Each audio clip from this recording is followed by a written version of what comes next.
Les amis, bonjour. Shabbat Shalom Uvorach. Shabbat Parasha Lech Lecha. La Parasha de Lech Lecha, toujours dans le Sefer Bereshit, la troisième Parasha, vient nous parler de reconstruction. Et bien sûr, elle va nous parler de construction du peuple d'Israël. Même si on n'est pas encore là à parler de peuple, puisqu'il n'y a pas de peuple à ce moment-là, on va parler de personnages qui vont construire et créer le peuple d'Israël. Et on va découvrir dans cette paracha le premier des pères du peuple d'Israël, Avraham Avinu, qui s'appelle à la base, au début de la paracha, Avram. Comme il lui dit à Kadosh Baruch Hu, Lech lecha me'artzecha u'mimolatecha u'mibitavecha. Kadosh Baruch Hu va demander à Avraham Avinu de quitter son pays, de quitter sa province, de quitter sa ville, de quitter sa maison pour aller en devenir, pour devenir quelqu'un, pour être celui qui deviendra le père de la nation d'Israël, celui qu'on commencera toujours dans la Hamida à dire Elohé Avraham, Elohé Yitzhak, Elohé Yaakov. C'est-à-dire que il est en premier lieu le Dieu d'Avraham, celui qu'il a reconnu alors que tout le monde était idolâtre. Et on sait très bien que le Baal Atania, le Admor Hazaken, nous dit que il faut vivre avec son temps. Et que, qu'est-ce que ça veut dire il faut vivre avec son temps? C'est-à-dire qu'il faut vivre avec la paracha de la semaine. Ça veut dire que dans la paracha de la semaine, il y a des éléments qui doivent nous amener à comprendre ce qu'on va vivre dans cette semaine. Et ici, il nous dit, dans la paracha de la semaine, Rabbeinu Yoram, Zichrono Livracha, il nous dit que avec la paracha de Lech Lecha, quand on commence la paracha de Lech Lecha, il faut vivre avec Avraham Avinu Alav Shalom et apprendre de lui de ses midot, de ses vertus, de ses saintes vertus pour pouvoir en fait transcender notre être et devenir quelqu'un comme Avraham Avinu l'a fait, c'est-à-dire être quelqu'un en devenir et non pas être quelqu'un qui va attendre que les choses se passent.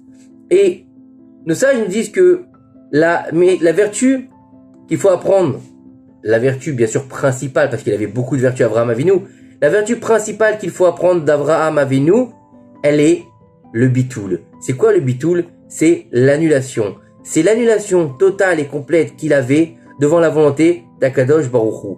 C'est, en fait, Avraham Avinu, il s'annule totalement devant ce que Dieu va lui dire. Il cherche pas à comprendre. Comme on le voit au début de la paracha, lorsque Kadosh Baruch Hu, il va lui dire, Lech lecha me'artzecha u'mimolatecha betecha el haaretz asher araka, va pour toi de ton pays, de ta ville, de la maison de ton père, vers le pays que je te donnerai. Et ça veut dire que il demande à Avraham Avinu de tout quitter, de quitter l'endroit où il a grandi, de quitter sa famille, de quitter ses voisins et de partir vers quelque part qu'il ne connaît même pas. Il lui dit pas pars en Eretz Kenaan, il lui dit vers la terre laquelle je te montrerai. Il lui dit même pas la destination finale. Donc Avraham, il est dans l'expectative, il ne sait même pas où il doit aller. Alors que en général, quand quelqu'un doit aller quelque part, on va lui dire regarde, aujourd'hui, tu vas aller à Marseille. Aujourd'hui, tu vas aller à Tel Aviv. Aujourd'hui, tu vas aller... Et donc, tu vas aller faire ce que tu as à faire dans tel endroit. Là, il lui donne même pas l'endroit. Et il lui demande de tout quitter. Et Akadosh Baruch Hu, il va lui dire jusqu'à que moi, je vais te montrer l'endroit qu'il faut. Tu vas marcher. Avraham, il part. Il lui dit, sors de ta maison, sors de ton pays. Et va. Et moi, je te dirais, comme un GPS, prenez à droite, prenez à gauche, prenez tout droit, à 500 mètres, vous ferez un rond-point. Et c'est ce qu'il lui dit à Kadosh Baruch Hu. Mais il lui donne pas la destination. Et Avraham Avinu, il ne pose aucune question. Il ne dit même pas, pour comprendre l'ordre d'Akadosh Baruch Hu, pourquoi est-ce que je dois partir là-bas, qu'est-ce que je dois faire là-bas? Non, rien. Il fait ce que Dieu lui dit tout de suite. Dans une annulation totale envers la volonté d'Akadosh Baruch Hu. De plus, Akadosh Baruch Hu, il va promettre à Avraham Avinu que dans l'endroit où il va arriver, là-bas où est-ce qu'il va l'envoyer, il va être riche, il va avoir les honneurs. Comment? Dieu il lui dit va gadla shemecha ve'iberacha, et tu seras béni et je grandirai ton nom et tu auras la bénédiction. Ah, ça donne envie quand on voit ça. C'est vrai qu'Avraham, il peut se dire, bon, je sais pas où je vais, mais si c'est un endroit où je vais avoir de l'argent, du respect, être une grande personne, ça peut être intéressant. Mais non! Parce que quand il arrive, Avraham Avinu là-bas, dans le Makom où il va arriver, donc en terre de Kenaan, qu'est-ce qui se passe? Non seulement il n'a pas les honneurs, non seulement il n'est pas une grande personne, non seulement il n'a pas de bénédiction, mais en plus de ça, Il arrive dans un pays où il y a une totale famine complète. Et il est obligé, tellement que la famine est dure en Eretz Kenaan, de descendre en Égypte et de demander de la nourriture pour pouvoir continuer à vivre. En quoi il est grand? En quoi il a les honneurs? En quoi, il est devenu quelqu'un? Il va aller quémander un peu de nourriture pour pouvoir continuer à vivre. Comme il est écrit là-bas. Et ce fut une famine dans la terre. Et Avram il s'appelle à ce moment-là. Et Avram, il est descendu en Égypte pour pouvoir vivre. Car là-bas, la famine a été grosse dans le pays. Donc on parle de là-bas, de l'Eretz Kenaan. Donc en plus de ça, il part dans un endroit qu'il sait pas. Il fait la volonté de Dieu. Dieu lui promet qu'il va être quelqu'un de grand. Il arrive, c'est la catastrophe. Et lui, il dit rien. Et Rashi nous ajoute que, il nous dit que c'était, en plus de ça, c'était que en Eretz Kenaan qu'il y avait la famine. Aucun autre pays qui était autour n'était touché par la famine. C'était en fait une des épreuves d'Abraham. Abraham Avinu aura 10 épreuves. Une des épreuves, c'est quand il va arriver, il va se retrouver avec la famine. Pour pas qu'il vienne à lui dire, c'est quoi l'épreuve? Attends, Dieu, tu m'as demandé de venir vivre en Eretz Kenaan, et là il y a la famine. Qu'est-ce que je fais ici? Franchement, pourquoi tu m'as amené dans ce pays? T'aurais pu me laisser tranquille, j'avais pas besoin de ça. Non. Abraham, il dit rien, il sort et il fait ce qu'il faut. Et même en arrivant en Eretz Kenaan, il descend en Égypte sans rien dire à Kadosh Baruch Hu. Et c'est pas ça. Lorsque Abraham Avinu, il descend en Égypte, il arrive là-bas, et les mécréants, les Égyptiens mécréants, les gens qui sont débauchés totalement, ils voient sa femme, ouh, comme tu es belle, madame. Ils vont la kidnapper, ils vont l'amener dans la maison de Pharaon, le mécréant, pour qu'il la souille, alors que c'est la femme d'Abraham Avinu, et pour qu'il en profite.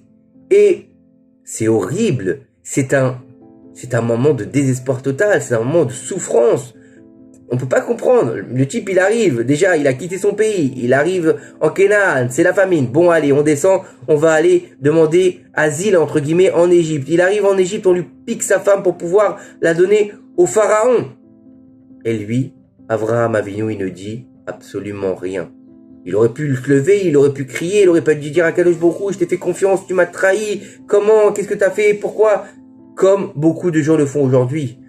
Ils loupent leur permis. Oh, je crois plus en Dieu. Tu m'as dit, voilà, j'ai mis les tefilines et j'ai pas eu mon permis.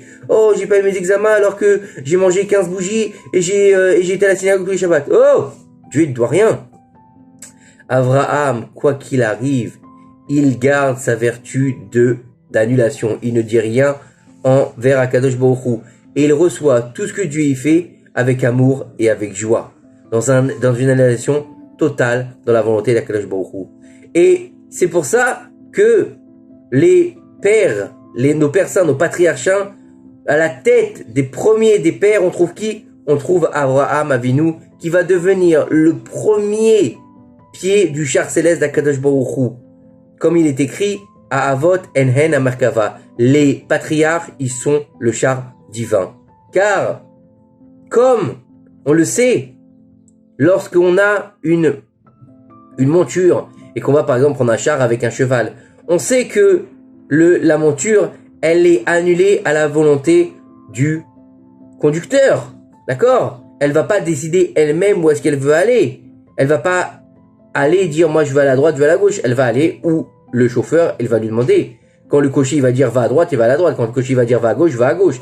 C'est ce qu'elle va faire. Elle est totalement annulée à la volonté du conducteur du char. Et c'est exactement la même chose avec les Avot Akdoshim, nos saints patriarches, qu'on va commencer à découvrir à partir de la paracha Lech Lecha. Ils sont totalement annulés à la volonté d'Akadosh Baruch Hu. Pourquoi? C'est lui qui conduit et eux ils sont là pour suivre le chemin que Dieu il a tracé pour eux. Ils font la volonté d'Akadosh Baruch Hu avec simplicité, avec amour et avec annulation. Et ils nous disent Chazal que lorsque Moshe Rabbeinu il a été envoyé pour délivrer le peuple d'Israël, il a dit à Kadosh Baruch Hu, et depuis que je suis venu chez Pharaon pour lui parler, pour qu'il puisse sortir les enfants d'Israël, il leur a fait du mal, il leur a ajouté, à Kadosh Baruch Hu, il a dit à Moshe, oh, c'est dommage que tu me parles comme ça.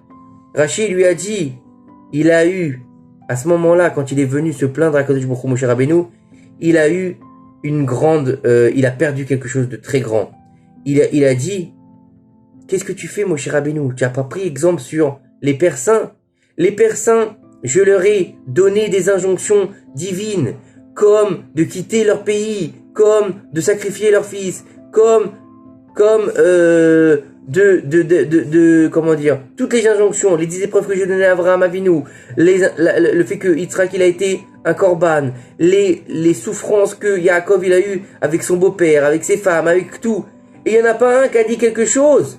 Ils ont même pas levé le son et dire quelque chose. Et toi, tu vas dire quelque chose.